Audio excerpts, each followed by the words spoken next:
And I know why he wants to do this. He wants the bag. He is going after that big time contract. He saw Spicy Pete get one. He saw Van Vliet get one. And he's like, it's time for me to get by.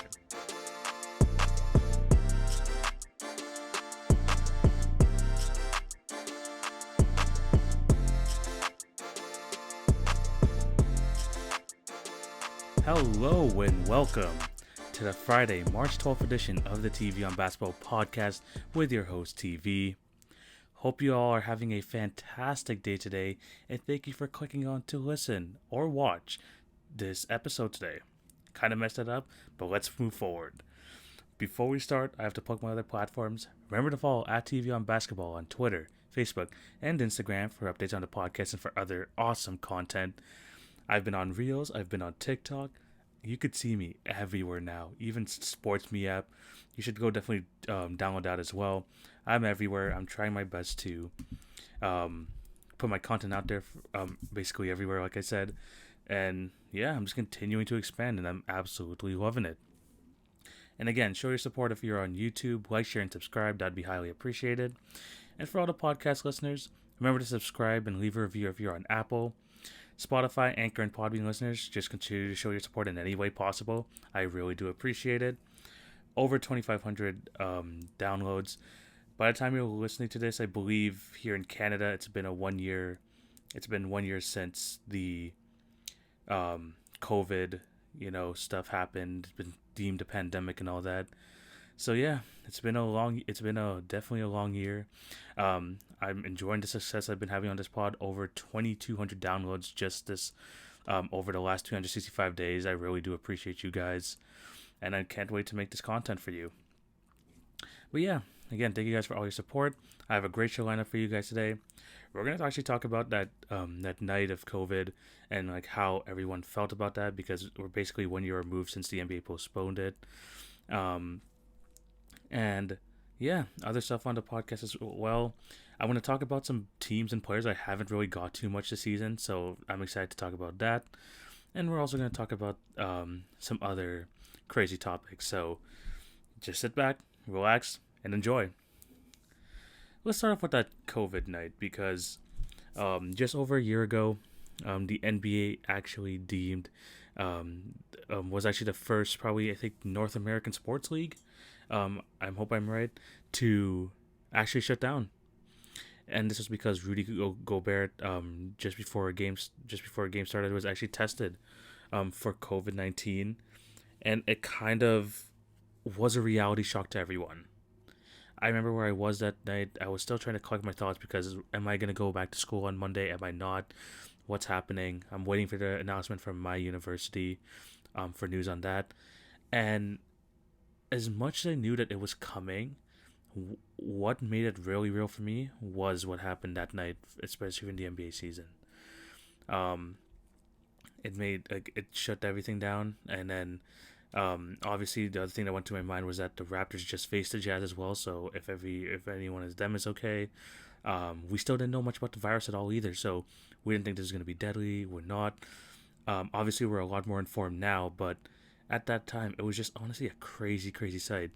The fact that the players, I see the Jazz players, like, not even enter the court, and then they're new saying, oh, they're keeping them overnight, they're doing the testing, whatever. And it felt unreal. It really felt unreal at the moment. Like I said, I didn't know what was going on in just my real life, but the NBA shutting down. This is one of the biggest corporations, biggest entities in the entertainment biz, and they just shut down. That's how you knew this is for real.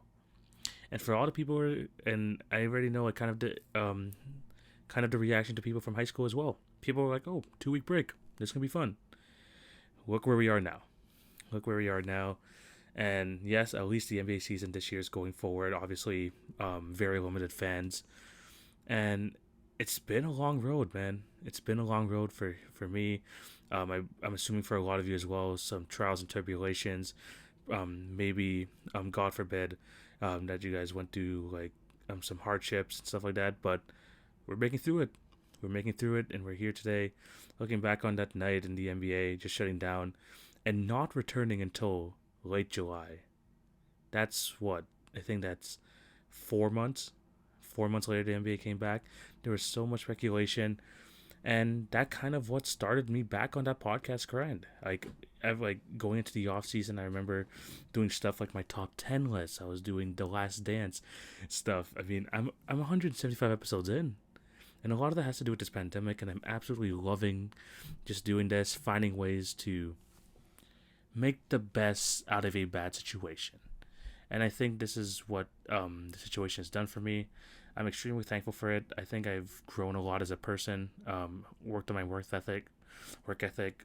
Actually made a lot of connections in the podcast biz. I am extremely grateful for that.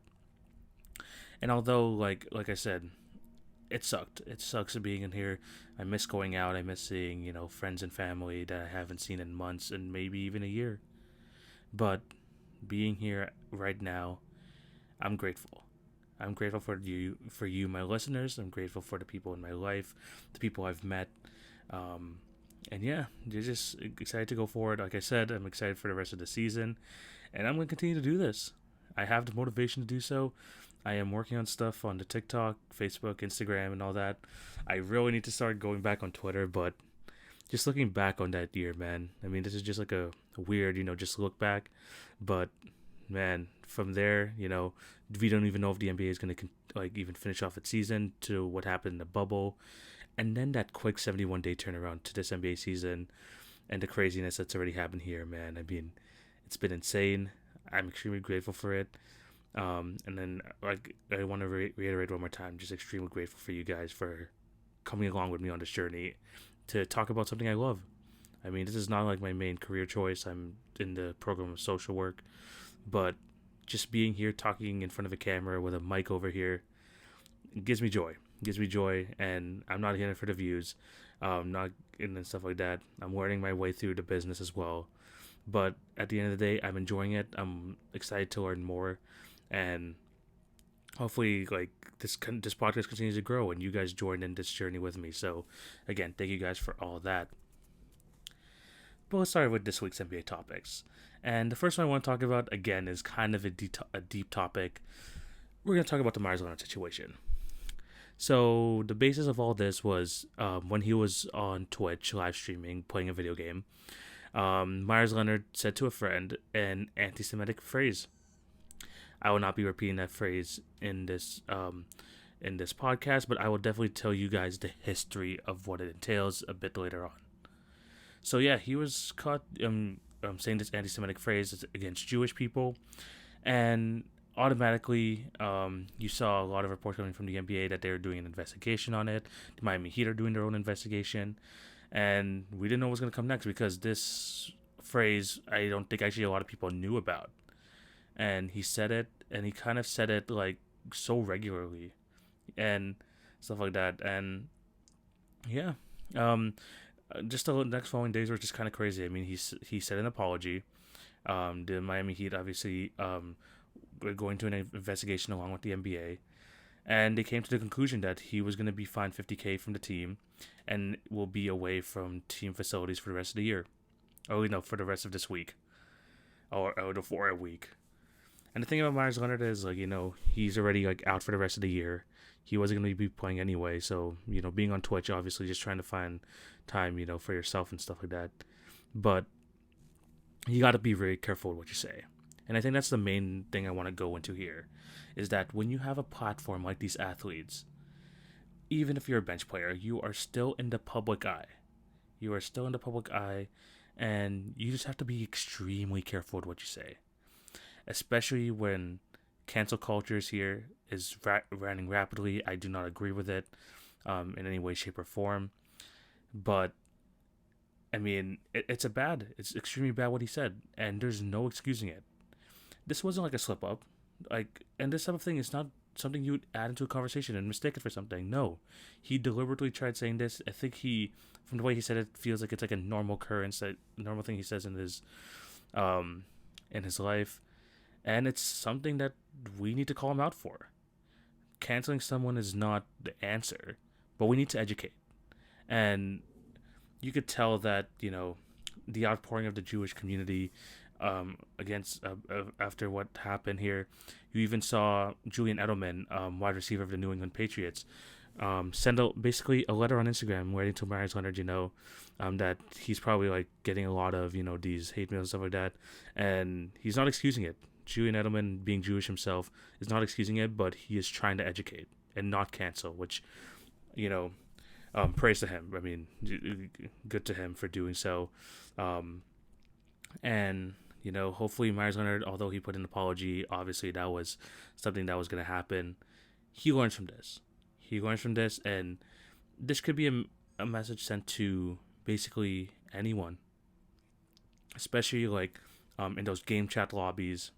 I've been a part of that in the past, and just using these derogatory terms so regularly, these type of terms that kind of bring people down or paint them in a bad light, and people saying, "Oh, it's either a joke or it's nothing like personal," but we need to like remove this like the idea that these things are normalized to say, and they're not.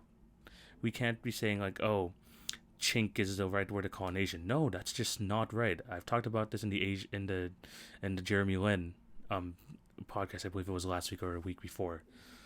And this is just something like whether it's religion, whether it's race, whether it's ethnicity. It's something that we as people cannot like normalize saying like these type of derogatory terms, whether it's the N word, whether it's the C word I just said, or this word here, which will go into the history of just in a minute. Just this type of thing that seems like you could just call someone, even calling someone a Nazi. Just something like that. It's something that you should like, although obviously not with no harmful intent. It's just something that shouldn't be normalized and saying or like joked around with saying. And I think that hopefully this opens some eyes to like even NBA fans. But to the history of this word, you could definitely check it out if you just search up the Meyers Leonard situation and what he said. And if you figure it out, I mean, it's kind of hard to see it at first, but the word he used was a word that begins with the letter K. And the meaning behind this, and this is coming from,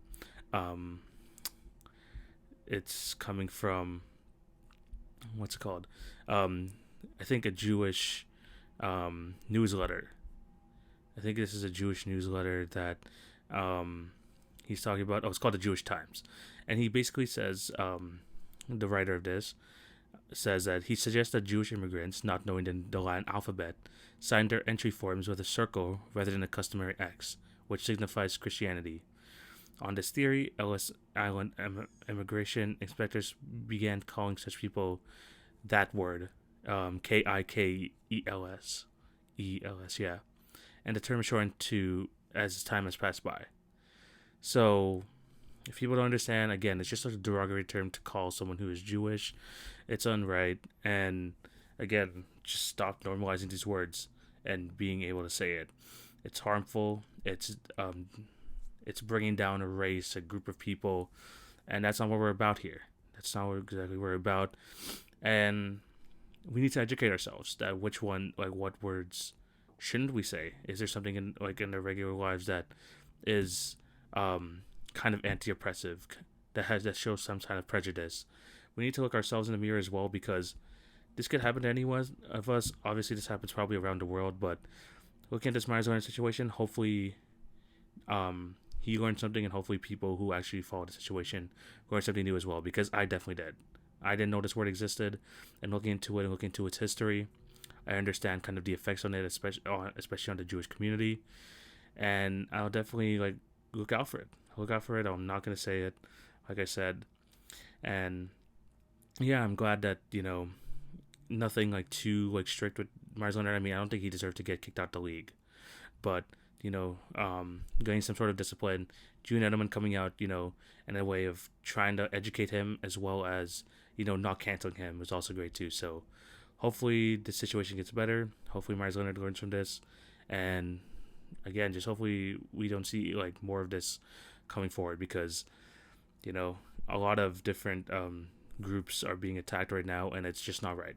No matter what, it's just not right, and hopefully we can move past this. and like just continue to learn ourselves. Let's move to this.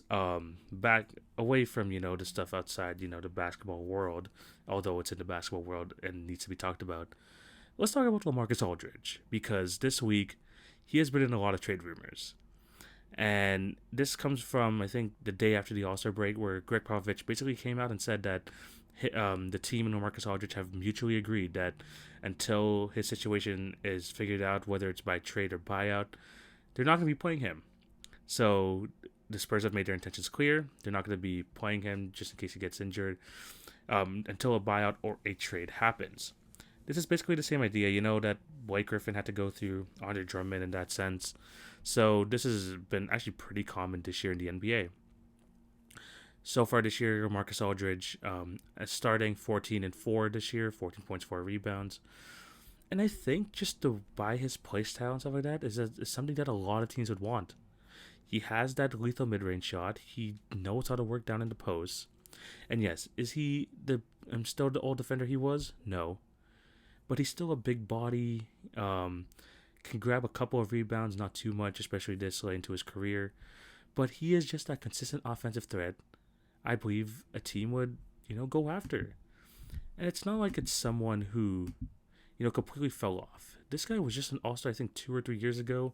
He's at some points in his Spurs tenure that he had to drag that team to the playoffs. He had to drag a team, the Spurs team, who was not as talented as it was in the past, and he was still able to take him to the playoffs. I mean, if you even look at last year, 19 points a game, 7 rebounds, he was still good. He was still a good player, and I think that he can bring something to a contender. But the question is, who's going to take him? Because right now, the Spurs look like they're only listening to trade offers. They don't intend to buy him out. But what team is going to trade for him? Because I have some great, teams that I think that would really want him. Mainly the Portland Trail Blazers, maybe the Boston Celtics, the Los Angeles Lakers, the Clippers, just to name a few. But I don't see any of those teams trading anything, especially with the way that Lamarcus Aldridge's contract situation is right now. I don't see it. And I think the Spurs are kind of ambitious here, because he has been kind of on the downward trajectory all throughout the season. And I'm not saying it's his fault. I mean, his role has been massively reduced compared to last year. I mean, DeMar DeRozan taking a bunch of shots, Keldon Johnson, DeJounte. So it makes sense. But if they're expecting a trade, they're kind of looking at Lamarcus Aldridge wrong right now. Because he isn't that Lamarcus Aldridge from 2-3 seasons ago. He just isn't. Even the same Lamarcus Aldridge as last year. He was injured early on in the season, so that's why he started the season late. And right now, he sits at 35 years old. And I don't think, especially on an expiring deal, who's going to trade for that? And what type of players are going to have to give up? Because they're going to have to make up that contract at some point. And what assets are willing to give up to do that? And I just don't think any, if those teams I think would be a great fit for Aldridge, I don't think they're going to be able to make a trade like that. So the buyout just seems like almost the only option at this point. And I just think, I know the Spurs want to focus on the youth and stuff, so this makes sense. But them asking for a trade for Marcus Aldridge is pretty ambitious. But out of the 4 teams I would want him to be on, I mean, obviously the Lakers would come up, and the Celtics because they need a big, of course, the Clippers. But that idea of him going to the Trailblazers, even the Suns I actually like as a second option. But the Trailblazers, man, I mean, he discussed in the past that he wants to play with Damian Lillard again. They're pretty close, and I think would like to play with each other again. And I think just him, being there as a low post scorer, just helping them on the inside, would be nice. I think it would really be nice. And it would be nice to kind of see him end his career where he started, on the Portland Trail Blazers. The Suns could use someone like him, which I'd be, especially off the buyout, on the buyout market, I think that would be a really good pickup for them. And I just think that he still has something left in the tank that these contenders can, use. So hopefully, he gets out of San Antonio. I said this early in the season that the Spurs should do this. But depending on where he goes, I don't think it's going to be a trade. I think it's definitely going to be a buyout at some point. But I'm happy that this is happening, that the Spurs are, 1, going with the youth movement, and 2, we get to see Lamarcus Aldridge hopefully in a new situation soon. So let's get him out of San Antonio and let him start his kind of maybe his last chapter of his career. But yeah, those are the two topics I want to talk about from this week. Let me go on to this topic. And so far, there's not a lot to talk about. I mean, I think two games happened at the time of recording. I'm recording this Thursday night, so there's games going on. I just watched my Raptors lose, which is absolutely unfortunate. But I think because of a slow news week, and I covered kind of the main points there, I'm going to talk about some teams and players that I haven't really talked about this season. Mostly because they're kind of just been completely under the radar, or haven't been in like many storylines that I have to like discuss, their success or their downfall. So there's some 5 players / teams here I want to go into. So let's get started. A team that I haven't talked about in a long time is the Memphis Grizzlies. And don't blink now. They're 17-16. They're 19th in the West right now. They're 19th. Oh my gosh, they're 9th in the West right now. And I like the way they play. They still kind of have that mentality of like working hard on the defensive end. It really does feel like Taylor Jenkins is like a really good defensive coach for this team. And what I like about this team is that, led by John Morant, I believe he's already one of the best leaders in the NBA. He kind of has that Russell Westbrook factor to him, where I have a feeling down the line, like how everyone's saying, oh, Russ was a fantastic teammate, I love playing with him. I see that happening with John in the future. I really do. And I'm excited to see how his career pans out because, man, he's just continuing to grow every day. And his leadership qualities at such a young age is so impressive. And he's improved from last year, almost 20 points per game, 8 assists, 3.5 rebounds. He's been good. And the people around him, Kyle Anderson having a pretty good year, Jonas 16-12 in this year. And what I really like about this team is, yes, they are a good defense, 7th in the league right now. And they're also a pretty average offense at 19th. But they are getting the most out of their role players. Grayson Allen, 9 points per game. Desmond Bane, 10 points per game. DeAnthony Melton, 10 points per game. 7 points from Xavier Tillman. Justice Winslow coming back from injuries, actually finding his groove again.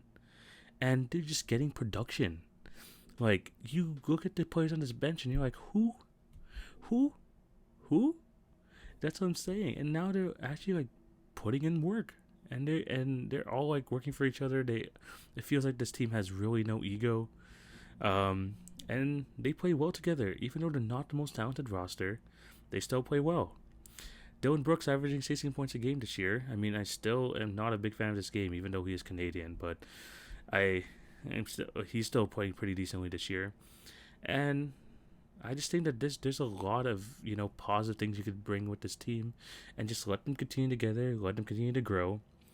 And already you could see in these first 2 years that they're gonna they are fighters, and John Morant himself is just someone that is able to I have a feeling could just even scrape them into the playoffs. And they have a good chance right now. I don't know how they're gonna fare for the rest of the season, but I'm extremely excited to see what happens next for this team. Not even this year, just even down the line. Just excited to see John Morant's growth and kind of how who are the pieces they're gonna put around him and how good this team is gonna be in the future, because they have some pieces there, man. They have some pieces, and I think with the way that they're playing right now and the way that they're being run, I think that they should make a move kind of not quick, but couple years, man. I think this could be a really, really good team. So I talked about the Grizzlies and John Morant. Let's go into the next topic. And yes, I talked about the Raptors a lot on this podcast. Obviously, I'm a Toronto Raptor fan. As seen over my shoulder over there. I just pointed to my Raptors flag podcast listeners. But we gotta talk Norman Powell. And another great game from him today, 33 points. The only sad thing is that he missed 2 free throws in the final minute to kind of help choke the game away for the Raptors, but it is what it is. But what I love most about this game, his improvement this year, is kind of how confident he is in his game now. And he's been a monster as a starter this year for the Raptors, Norman Powell. I mean, in the 23 games he started, 24 now, he's averaging 22.3 points per game, almost 4 rebounds, over 2 assists, and on really good percentages from shooting. I mean, 53% from the field, 46% from the 3, 89% from the line as a starter over 20 games. It's impressive. And I know why he wants to do this. He wants the bag. He is going after that big time contract. He saw Spicy P get one. He saw Van Vliet get one. And he's like, it's time for me to get mine. Because he has a player option at the end of the season for $10.5 million. And if he continues the way he's playing, he's declining that. There's going to be someone who's, if he continues and finish off the season the way he's playing right now, $20 million a year for Norm Powell isn't out of the question. And I know it sounds ridiculous, but it's not out of the question, especially with a growing salary cap. Players, $20 million a year for someone like Danilo Gallinari, who is kind of a bit older as well. Norman Powell's still young. He's 26, 27 years old, and he still has a lot to give. So I'm assuming he's going to get the bag. I really hope he gets back with the Raptors. But man, he has been playing good. And whenever I talk about the Raptors, I talk either about their downfalls, I talk about Spicy P struggles, even how good Fred VanVleet has been this year. But Norman Powell, man, has been one of the big reasons why they're even in these games. And especially with the COVID protocols going on right now for the Raptors, he's been carrying a lot of the offensive load. And as a Raptor fan, I have been very, very impressed by the way he was playing. And I'm excited to see what he has in store next in his career. Norman Powell, if you're listening to this, stay with the Raptors. Please, please. We want you to stay. We only traded the second-round pick for you in Gravis Vasquez, and now you have been a key contributor to a playoff team. Please, please, please, please stay, Norm. Let's move on to this. The Timberwolves. I don't want to go too deeply into them, but I haven't really talked about them this year. And it's because they're bad. It's because they're really bad, bottom 5 in both defense and offense. One of their best players this year, Malik Beasley, who was averaging 20.5 points per game, almost 5 rebounds, 2.5 assists, has been suspended for those drug charges that police were investigating since, I believe, last November. Hopefully I'm right about that. But he's being suspended 12 games. Obviously, the stuff that's going on with Cat has been absolutely horrible. Hopefully he is dealing with it pretty well.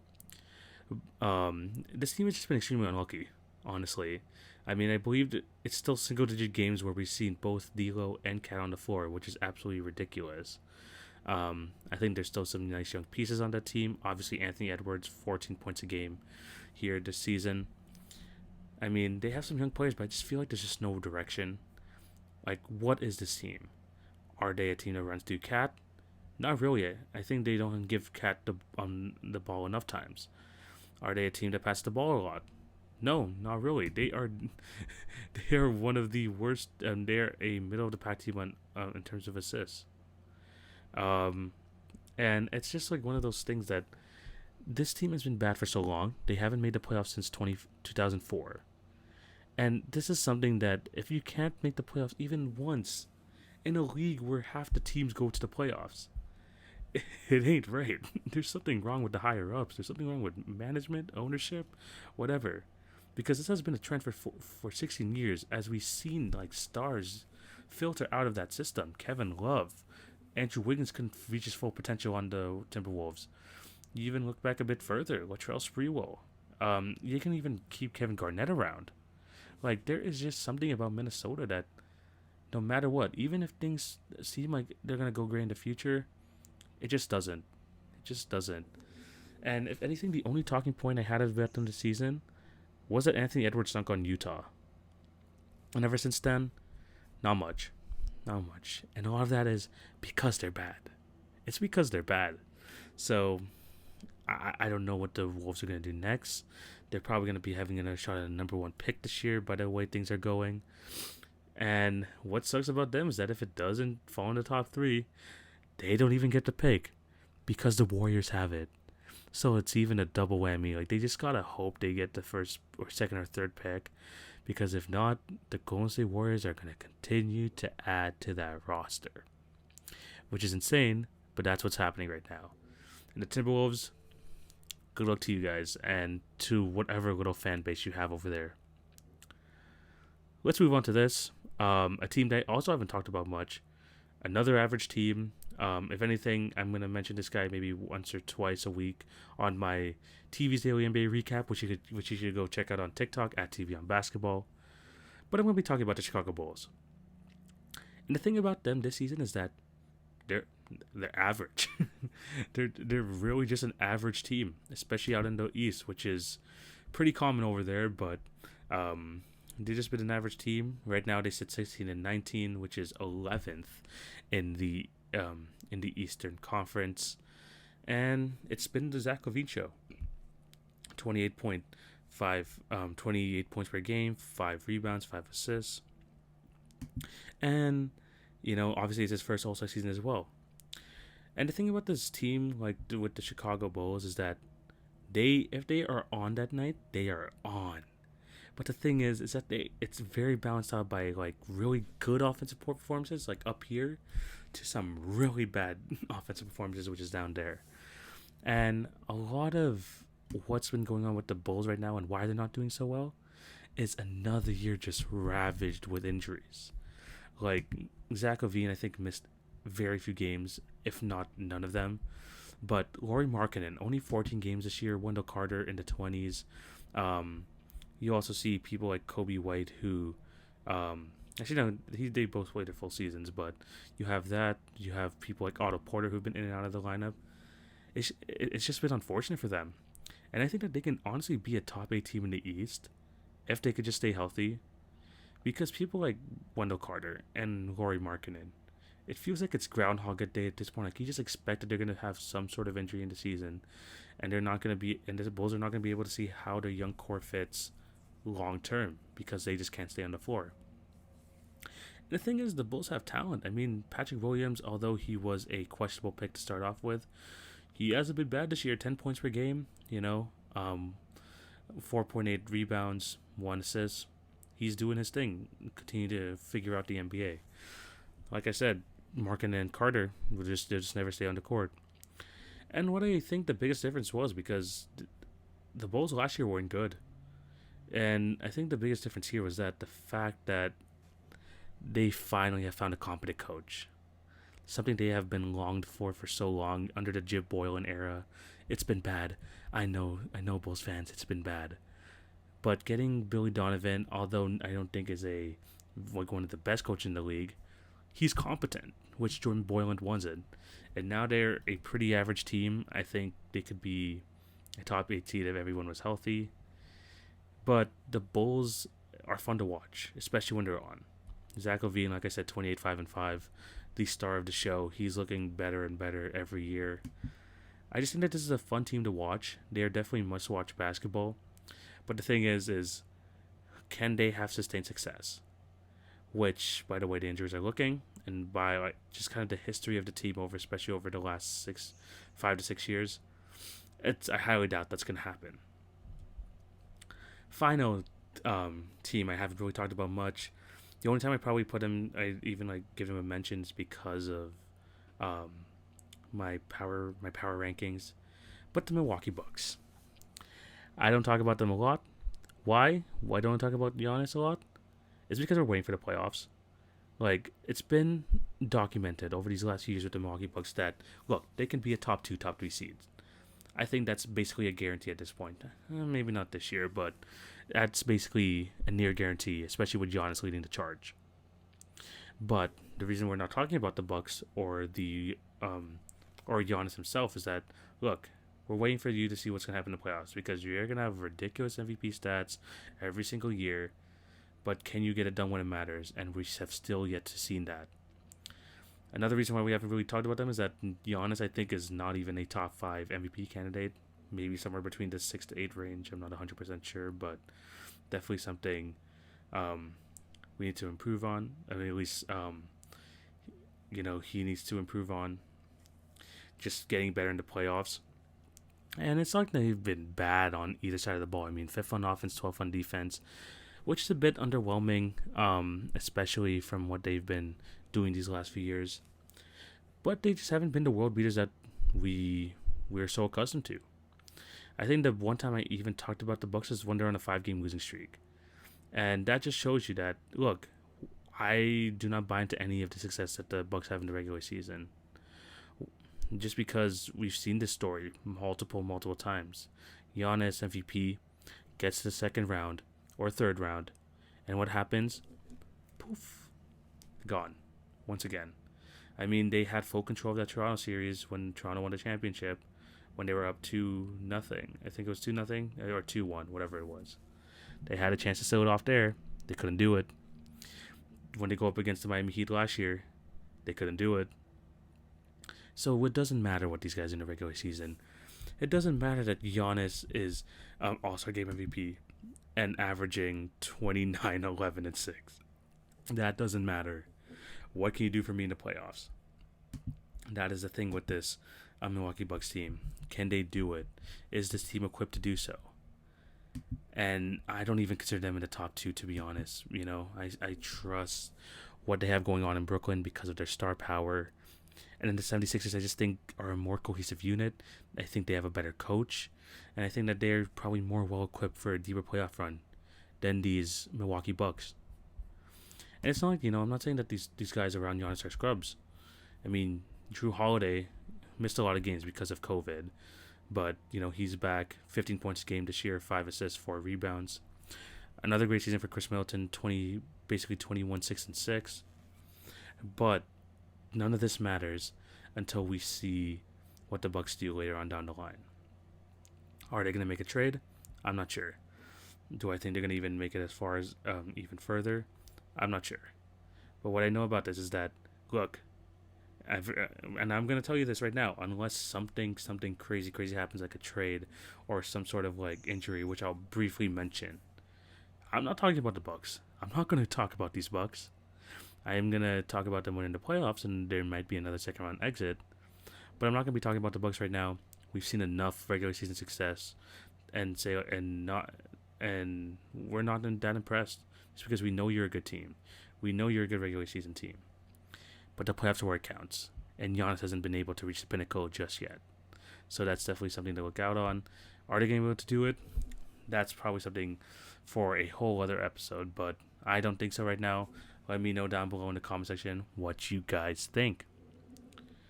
But I think this is where we're going to end today's episode. Thank you guys for watching or listening. Remember to follow @TV on Basketball on Twitter, Facebook, and Instagram. That would be highly appreciated. Remember to show love on all the podcast networks, Spotify, Anchor, Apple, all the good stuff. And remember, if you're on YouTube, remember to hit the subscribe button, like this video, share it with your friends, and hit the notification bell on just so you won't miss an episode. I'm going to be back on Monday with another pod here, and hopefully next Friday I might have someone on the show to talk some trade deadline. So that's going to be something really interesting. Hopefully we can get that done. And yeah, man, I'm excited for what this NBA season has to offer. 1 year ever since, basically rebranding my podcast and all that. And I've been thankful for all your guys' support over these last 265 days, making a pretty bad situation with COVID-19 into something very positive. Thank you guys for all the support. I'm going to continue to try to make content for you guys. And yeah, just excited for more NBA basketball. So yeah, this is the end of today's episode. Hope you all have a fantastic day. TV signing out. Take it easy, guys. Peace.